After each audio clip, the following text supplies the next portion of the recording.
The strategies, the initiative towards benchmarking, the good practices.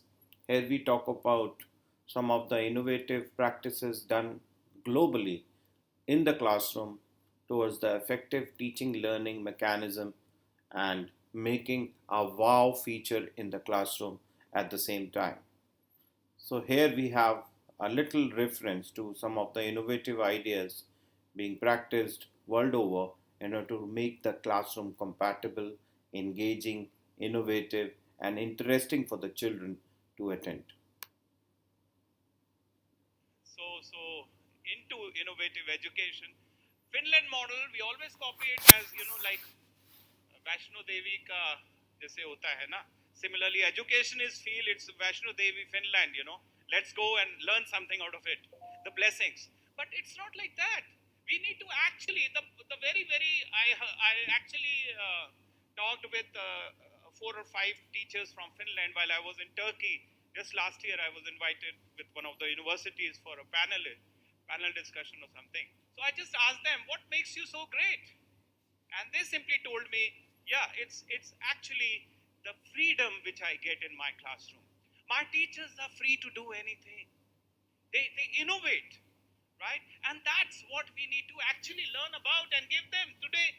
When I'm talking about distractions in the classroom, the teachers always come out and say, I have one of the reasons for distractions in the classroom, and that is the frequent round by the principals. Because when the principals are on round, they always act like soldiers. I'm talking about teachers, right? This is the interpretation by the children, because I've been conducting quality circles approach also. When I do a brainstorming, they always come with wonderful ideas, identification of ideas. So the frequent round by the principal is actually the distraction in the classroom, and that is what actually touches upon our change to get to better. So this can be a Kaizen approach. The other way is the paperless classroom.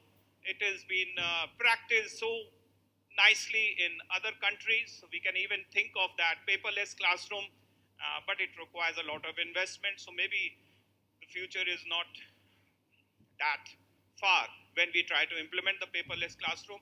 Then, of course, there is something which I heard of was about forest kindergarten. That's Denmark is practicing it.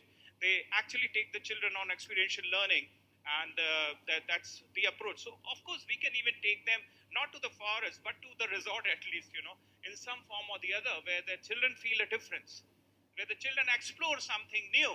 And that is the approach as a leader of the school we can even think of.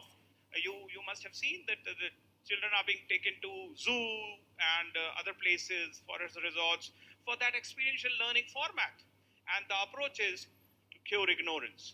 And above all, invest yourself as a leader. Well, as heads of schools, you've got time to come and attend this program today. The obvious fact is that you're there with a learning spirit in you, because the more you learn, the more you earn in terms of honor, recognition, and pride. And that is what is the exploratory of a creative side to be exercised as untapped areas of your mind. And successful people have only one word life plan, and that is to improve. And that is what I discussed in my TED talk also about learning to learn. You can Google it and be a witness to it, that how best we actually try to explore the productivity with the implementation of Kaizen, Kaizen, which means improvement. And teaching, as we know, is a profession that teaches all the other professions. But at the very, very time, I'm going to play the next slide to make you aware of the fact is that we need to harness good teachers, because can you read it? Good teachers are costly, for the bad teachers cost more. So that's the indication I wanted to actually reflect. Empower